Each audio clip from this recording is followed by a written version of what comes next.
kita berdoa. Ya Allah, ya Bapa Tuhan kami Yesus Kristus, hari ini kami akan mendengar firman Tuhan, sabdamu yang menjadi kehendak-Mu dari Kisah Para Rasul 3 yang bertemakan kuasa Roh Kudus untuk misi. Biarlah ini menjadi kekuatan bagi kami untuk mengerti ada kuasa Roh Kudus yang dipergunakan untuk misi ya Tuhan.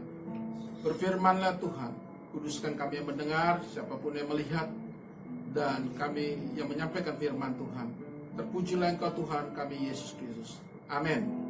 Salam saudara-saudara yang kasih dalam nama Tuhan kita Yesus. Hari ini hari yang berbahagia. Jemaat kami sudah banyak yang hadir, lebih kurang 80% walaupun kita melakukan protokol kesehatan. Firman Tuhan berjudul Kuasa Roh Kudus untuk Misi. Kuasa Roh Kudus untuk misi, yaitu merupakan dampak daripada Pentakosta. Akan saya sampaikan ayat firman Tuhan terambil dari Kisah Para Rasul 3 ayatnya yang ke-1 sampai 10. Kisah Para Rasul 3 ayat yang pertama sampai 10. Mari kita buka Alkitab kita, Kisah Para Rasul 3 ayat 1 sampai 10. Saya akan bacakan. Petrus menyembuhkan orang lumpuh. Pada suatu hari menjelang waktu sembahyang, yaitu pukul 3 petang, naiklah Petrus dan Yohanes ke bait Allah. Di situ ada seorang laki-laki yang lumpuh sejak lahirnya, sehingga ia harus diusung. Tiap-tiap hari orang itu diletakkan dekat pintu gerbang bait Allah, yang bernama Gerbang Indah, untuk meminta sedekah kepada orang yang masuk ke dalam bait Allah. Ketika orang itu melihat bahwa Petrus dan Yohanes hendak masuk ke bait Allah, ia meminta sedekah. Mereka menatap dia, dan Petrus berkata, "Lihatlah kepada kami." Lalu orang itu menatap mereka dengan harapan akan mendapat sesuatu dari mereka. Tetapi Petrus berkata, "Emas dan perak tidak ada padaku, tapi apa yang kupunyai kuberikan kepadamu. Demi nama Yesus Kristus orang Nazaret itu, berjalanlah." Lalu ia memegang tangan kanan orang itu dan membantu dia berdiri. Seketika itu juga kuatlah kaki dan mata kaki orang itu. Ia melonjak berdiri lalu berjalan kian kemari dan mengikuti mereka ke dalam bait Allah. Berjalan, melompat-lompat serta memuji Allah. Seluruh rakyat itu melihat dia berjalan sampai memuji Allah. Lalu mereka mengenal dia sebagai orang biasanya duduk meminta sedekah di gerbang indah bait Allah, sehingga mereka takjub dan tercengang tentang apa yang telah terjadi padanya.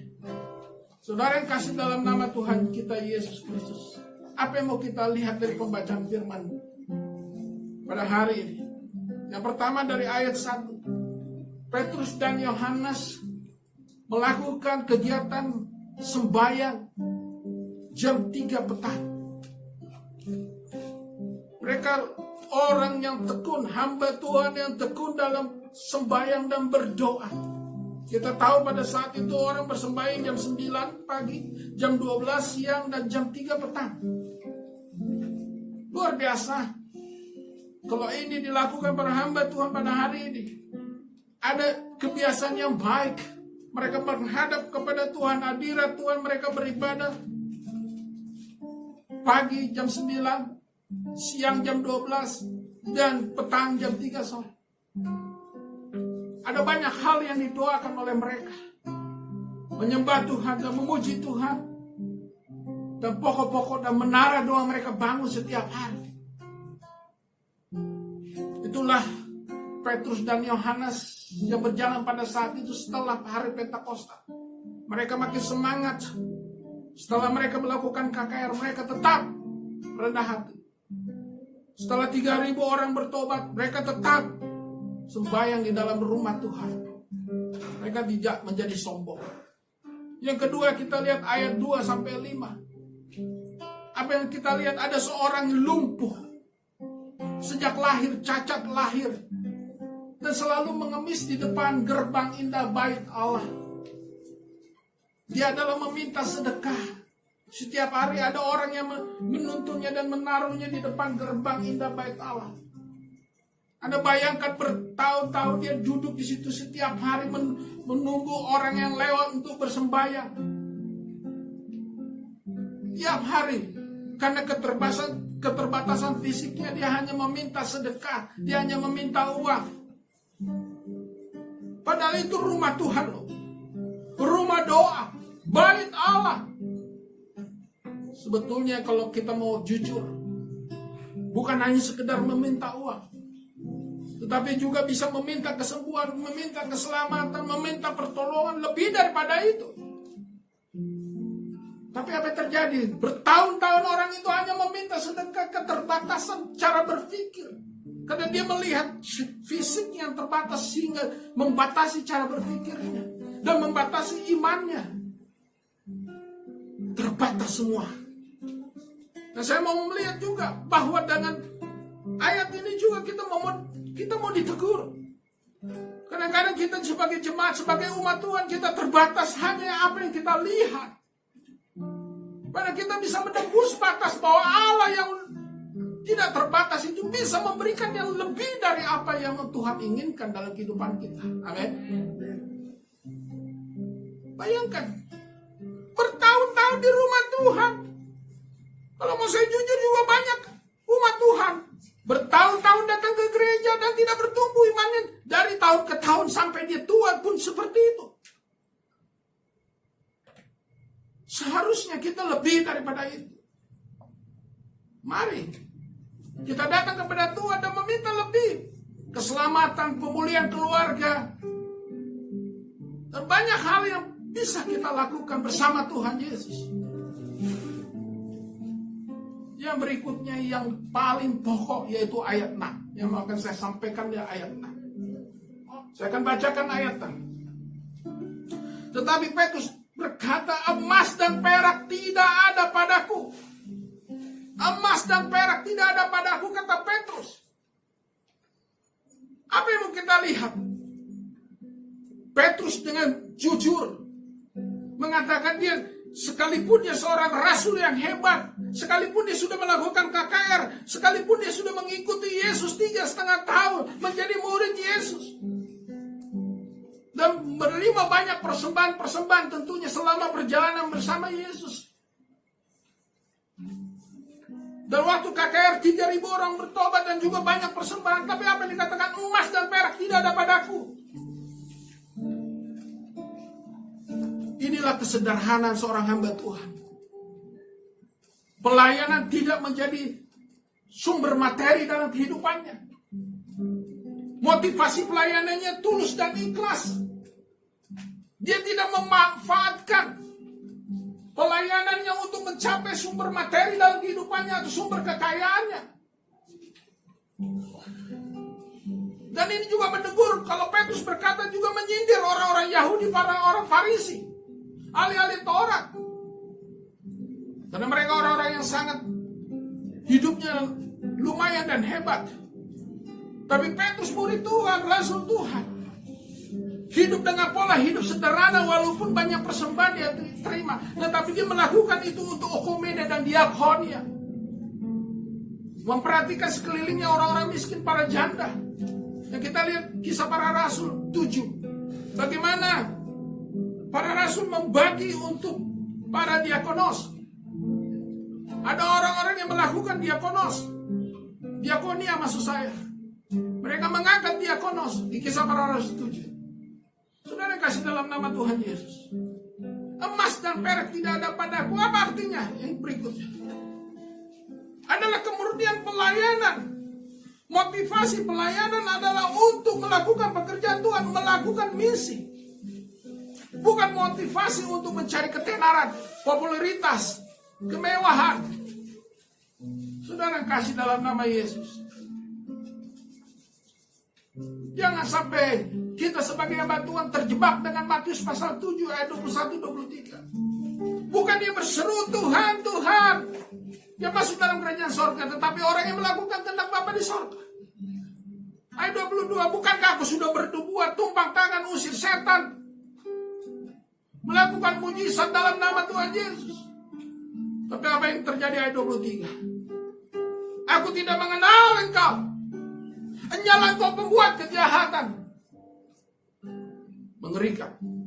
Jika ada hamba-hamba Tuhan pada hari ini menjadikan pelayanan menjadi sumber kehidupan, sumber materi, sumber kekayaan, bertobatlah. Kita sebagai hamba Tuhan lebih memberikan contoh teladan. Kalaupun kita diberkati, jadikanlah berkat itu juga untuk banyak orang. Hari ini saya mau katakan banyak gereja-gereja yang memerlukan pertolongan. Saya sebagai penginjil yang sering masuk ke pedalaman, banyak melihat peribadahan dengan begitu sederhana. Dengan lantai papan atau lantai tanah. Masih banyak hamba Tuhan. Saya mau katakan kalau di pedalaman mereka nggak ada gaji, saudara. Mereka hanya hidup apa yang dapat pemberian dari jemaatnya, yaitu singkong. Dari panenan daripada jemaatnya. Saya pernah melayani di daerah Sumatera, ke pedalaman, ke Papua, ke Malaysia, ke Sumatera Utara juga begitu. Banyak hamba Tuhan yang sampai berpuasa. Mereka tidak punya gaji dari sinode. Tidak ada gaji dari jemaat lokal. Tetapi mereka terus melayani dengan sungguh seperti Petrus dan Yohanes. Sekalipun mereka tidak punya uang, tapi mereka tetap melayani dengan sungguh hati karena upah besar di sorga. Amin. Emas dan perak tidak ada padaku. Kuasa Roh Kudus juga akan diberikan bagi orang-orang yang mau melayani dengan tulus dan ikhlas. Orang yang mau melakukan misi, pemberitaan kabar baik. Jangan pelayanan dijadikan sumber materi dan kehidupanmu untuk memperoleh kekayaan. Bertobatlah kalau ada di antara kita seperti itu. Kenapa? Kita mati pun tidak bawa harta kita. Apa yang kita catat dalam kitab kehidupan sebagai seorang hamba Tuhan? Lakukan yang terbaik. Yang berikutnya, di ayat 6 juga masih. Emas dan perak tidak ada padaku, tetapi apa yang kupunyai kuberikan kepadamu demi nama Yesus Kristus orang Nazaret itu. Berjalanlah. Hamba Tuhan harus punya kuasa. Harus punya kuasa Roh Kudus. Saya mau katakan, saya mengingatkan kita sebagai hamba Tuhan harus punya kuasa Roh Kudus. Saya teringat bagaimana saya menginjili ke pedalaman, ke seluruh Malaysia pedalaman, sampai ke pelosok-pelosok pinggir hutan. Dan saya pernah masuk hutan. Kalau nggak ada kuasa Roh Kudus, bagaimana melayani seperti itu? Kalau hanya Anda mengandalkan teologimu, kesarjanaanmu tidak kena kepada mereka. Saya kasih contoh. Kita harus punya kuasa. Yang pertama, hikmat marifat memberitakan firman Tuhan. Seperti waktu saya melayani di Malaysia, di pedalaman, mereka bertanya, "Who is Jesus? Why Jesus the Lord?" Kenapa Tuhan Yesus dipanggil Tuhan dan siapa Yesus? Dan kita harus jelaskan siapa Yesus dan kenapa Tuhan Yesus itu Tuhan. Dan siapa Roh Kudus, siapa Allah, itu bicara doktrin Allah. Kita harus jelaskan bukan sekedar dari textbook. Tapi kita harus menjelaskan juga secara perjumpaan pribadi kita dengan Tuhan. Illumination, pewahyuan.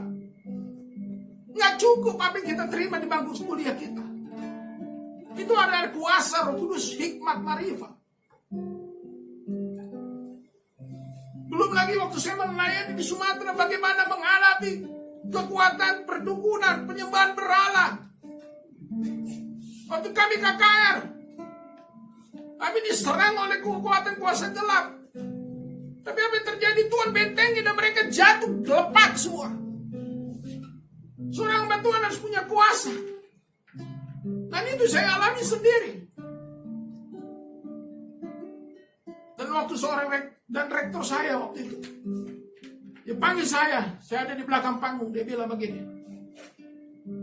"Pastor Egusi, ini bagianmu setelah saya berkhotbah. Kau tumpang tangan orang itu, saya digerakkan hati oleh Tuhan." Rektor saya bilang begini, "Saya digerakkan hati oleh Tuhan.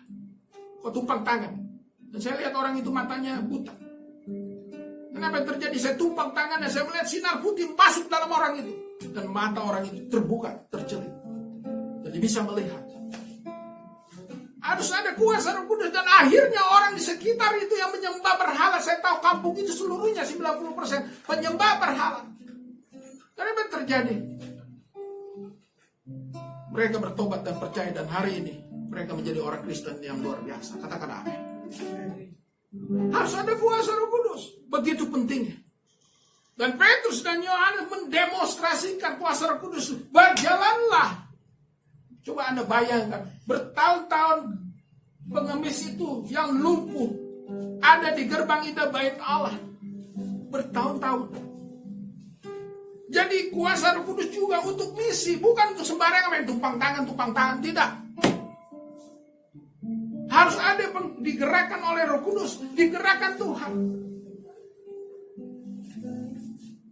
Pernah saya dipertanyakan. Kenapa rumah sakit harus ada kalau begitu? Kalau hamba-hamba Tuhan tinggal tumpang tangan sembuh. Saya hanya jawab singkat saja. Hanya Roh Kudus yang memilih siapa yang mau Tuhan sembuhkan. Nggak sembarang Tuhan pilih. Ada rencana Tuhan kepada kesembuhan itu. Dan kalau kita ingat firman Tuhan, orang yang buta sejak lahir apa Tuhan bilang? Siapa yang orang bertanya siapa yang berdosa? Tuhan hanya jawab, biarlah orang ini memuliakan Tuhan. Dengan kebutanya Tuhan dimuliakan. Coba bayangkan. Berarti ada pilihan Tuhan untuk menggerakkan orang yang mau disembuhkan. Jadi mujizat tidak sembarang. Main asal tumpang tangan. Tidak. Ada gerakan daripada Tuhan. Ada gerakan Roh Kudus kepada hamba Tuhan untuk menumpang tangan. Dan berjalanlah orang itu berjalan. Apa tujuannya? Coba kita lihat. Berikutnya. Kita lihat ayat 8-10. Apa yang terjadi? Apa yang terjadi ayat 8-10? Saya akan bacakan. Ia melonjak berdiri lalu berjalan kian kemari dan mengikuti mereka ke dalam bait Allah. Berjalan dan melompat serta memuji Allah. Lihat ayat 8. Yang pertama saya melihat. Orang yang pengemis tadi, yang sudah dikuatkan kakinya, yang lemah dari mulai lahir, yang cacat dari lahir. Setelah dia berjalan apa? Dia mengikuti Petrus dan Yohanes. Dia mengikuti Rasul itu, dia tahu diri. Orang yang menerima berkat, dia harus tahu diri. Karena apa? Karena Petrus Yohanes yang sudah menolong dia. Karena Petrus yang sudah memberkati dia. Karena Petrus Yohanes memberikan kesembuhan bagi dia. Ada kuasa Roh Kudus yang menyembuhkan dia.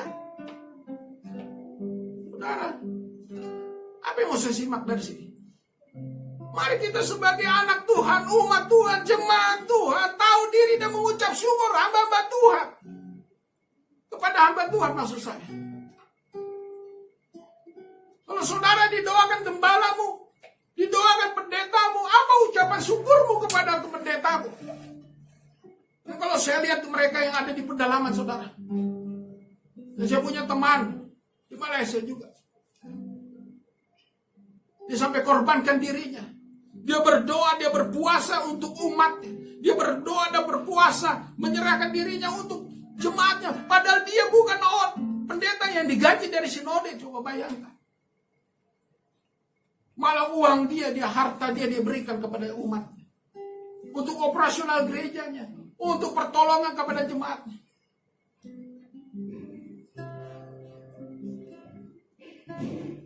Ada saya mau katakan gak banyak. Ya banyak hamba Tuhan mungkin hari ini kalau di Indonesia banyak yang menerima gaji. Tapi kalau ada hamba Tuhan yang tidak menerima gaji, coba Anda bayangkan. Hidupnya hanya pengasihan dari Tuhan dan berharap kepada Tuhan. Begitu juga dihadapi jemaatnya. Dia mendoakan jemaatnya. Dari yang tidak punya sekarang dia bisa sejahtera jemaat.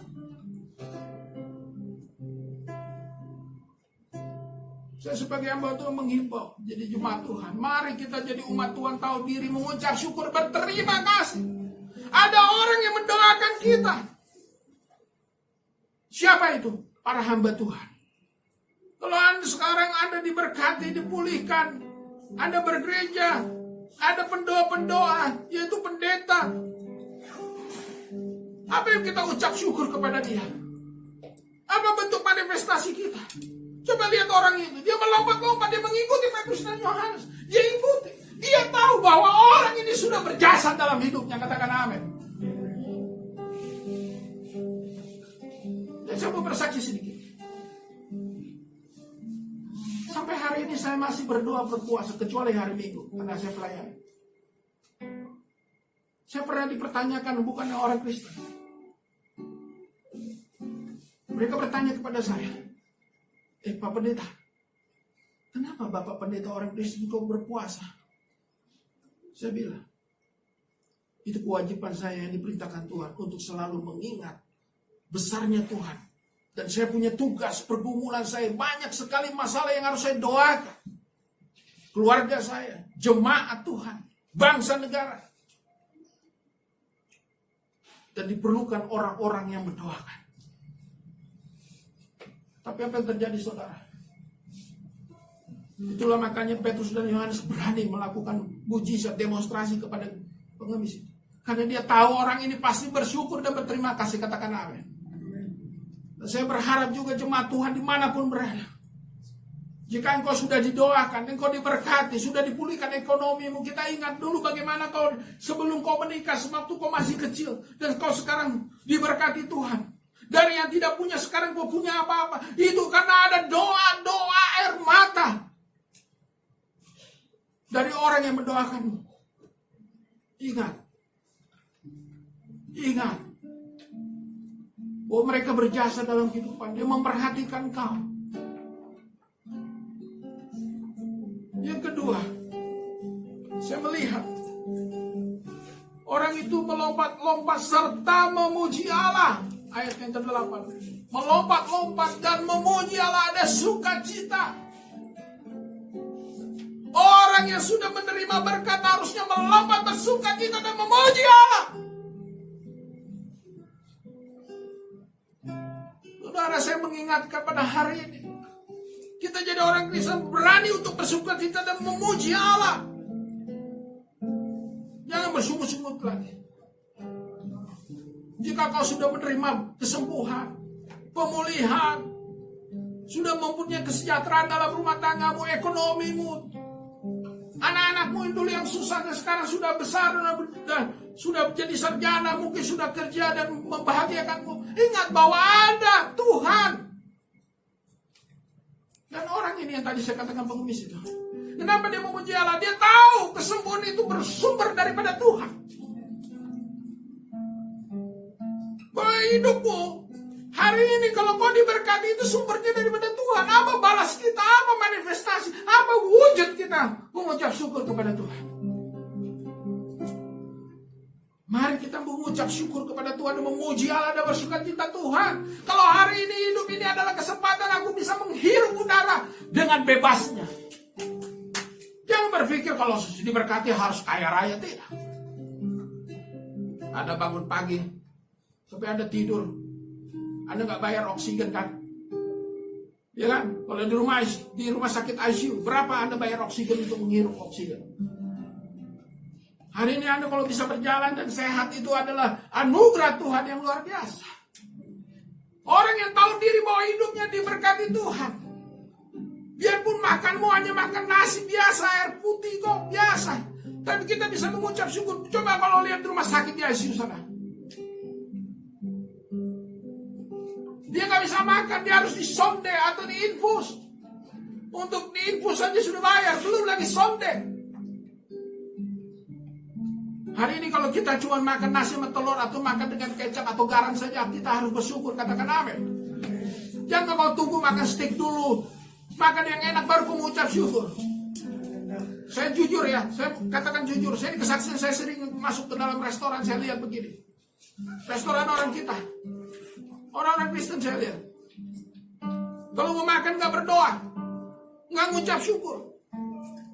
Dan yang paling parah dia mengatakan, amin mak. Itu kan penghinaan bagi Tuhan. Saya mengingatkan jangan seperti itu, bertobat yang seperti itu. Kalau kita masuk restoran, tunjukkan kau sebagai orang Kristen. Mengucap syukur kau bisa masuk restoran. Saya pernah dibentuk Tuhan, saudara. 3 tahun saya hanya makan nasi biasa, nasi putih, kadang-kadang tidak makan. Dan 1 hari hanya 1 kali makan. Saya hanya teman dengan air garam, kadang-kadang dengan cabai rawit. 3 tahun penuh. Tuhan membentuk saya bersyukur dengan apa. Dan akhirnya saya bisa memuji Allah. Bukan dari kekayaan, bukan karena diberkati berlimpah, tetapi dari kehidupan yang biasa pun kita merasakan anugerah Tuhan yang luar biasa. Katakan amin. Coba Anda sekali-sekali ke ruang ICU. Berapa 1 hari biaya ICU? 1 malam. Begitu besar ruang ICU itu bayarannya. Jadi kalau Anda sekarang bebas hidup, walaupun dengan di tengah COVID ini ada susah, dikatakan susah-susah. Bertobat yang katakan susah. Amin. Yang berikutnya, menjadi kesaksian. Ayat 10. Ayat 9. Seluruh rakyat itu melihat dia dan berjalan sambil memuji Allah. Lalu mereka mengenal dia sebagai orang yang biasanya duduk meminta sedekah di gerbang indah bait Allah. Sehingga mereka takjub dan tercengang tentang apa yang telah terjadi padanya. Saudara yang kasih dalam nama Yesus, jadilah kesaksian dalam hidup kita bagi banyak orang. Kalau saudara diberkati hari ini, saksikan. Amin. Indonesia memerlukan saudara untuk menyaksikan begitu besar. Jika saudara hari ini diberkati Tuhan, katakan, Tuhan saya hidup. Dan itu pun saya saksikan banyak orang. Bagaimana hidup saya dulu. Waktu dibentuk Tuhan yang tidak punya apa-apa sampai minus. Memang waktu saya bekerja, saya punya apa-apa, saudara. Gaji saya besar. Tapi waktu saya dibentuk Tuhan, kembali ke 0 dan minus. Sampai orang-orang heran, dan keluarga saya sendiri pun heran. Mertua saya pribadi pun heran. Pasar Ibu kau makan apa? Dari mana uangmu? Saya bilang dari Tuhan. Dan saya katakan saya hidup dan makan dari Tuhan, Pak. Saya bilang kepada mertua saya. Dia lihat tempat beras saya kosong. Kau bilang kau makan dari Tuhan, mana berasmu nggak ada? Saya bilang beras ada di warung, Pak, tinggal beli. Tapi gimana beras di warung bisa masuk ke rumahmu? Pertolongan Tuhan yang memindahkan beras dari warung ke rumah, saya bilang. Bertahun-tahun dia memikirkan itu. Dan apa yang terjadi sebelum dia meninggal, dia katakan, saya baru tahu kuasa dan mujizat Tuhan. Dia menerima Yesus secara penuh. Dia mengerti yang namanya kuasa, kesembuhan, mujizat, pemulihan, kebesaran Tuhan. Dan dia lihat saya sebagai hamba Tuhan dengan hidup sederhana dan biasa, emas dan perak tidak ada padaku. Tetapi saya sebagai hamba Tuhan tetap hidup. Saya saksikan bahwa kami tetap hidup, dan sampai hari ini Tuhan tingkatkan kesejahteraan. Dari saya melayani Tuhan jalan kaki berkilometer,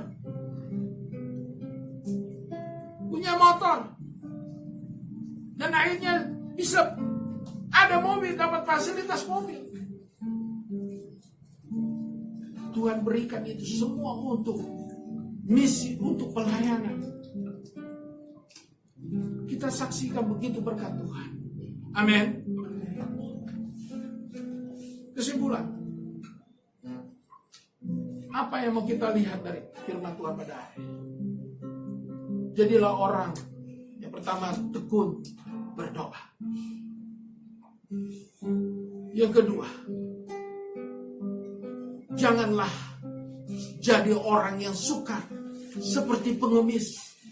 Saya mau katakan, mengingatkan hamba Tuhan dan jemaat, jangan jadi seorang pengemis. Bertobat, lebih baik kita memberi daripada meminta-minta. Itu mau saya ajarkan. Jadilah orang yang memberkati, bukan yang menjadi pengemis. Yang ketiga,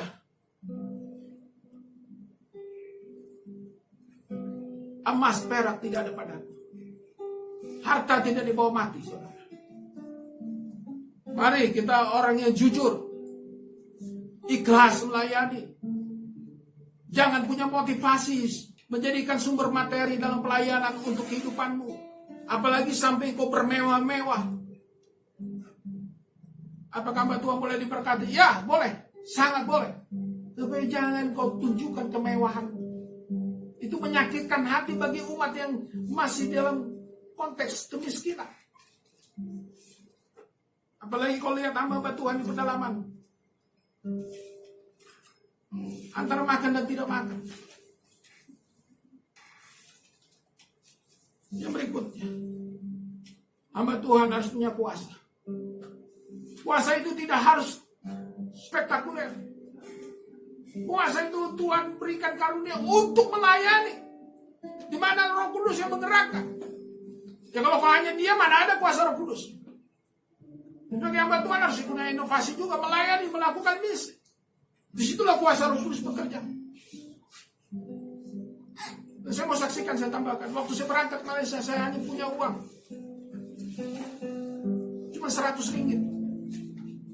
Sampai di pintu gerbang itu cuma 100 ringgit. Jangankan untuk pulang, untuk perjalanan aja kurang. Emas dan perak tidak ada padaku, tapi Tuhan katakan pergi, go ahead, go ahead.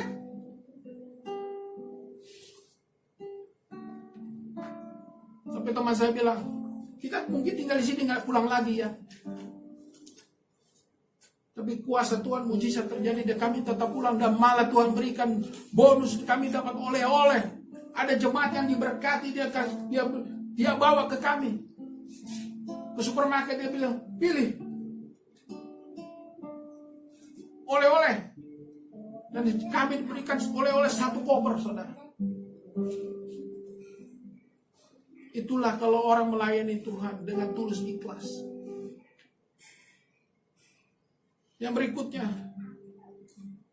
si pengemis itu melompat-lompat, memuji Allah. Ada sukacita, dia mengucap syukur kepada Tuhan, sumber kekuatan, sumber kehidupan, sumber mujizat, sumber keselamatan. Marilah jemaat yang selalu bersukacita, jangan bersungut-sungut melulu, capek. Mari kita bersukacita, memuji Allah.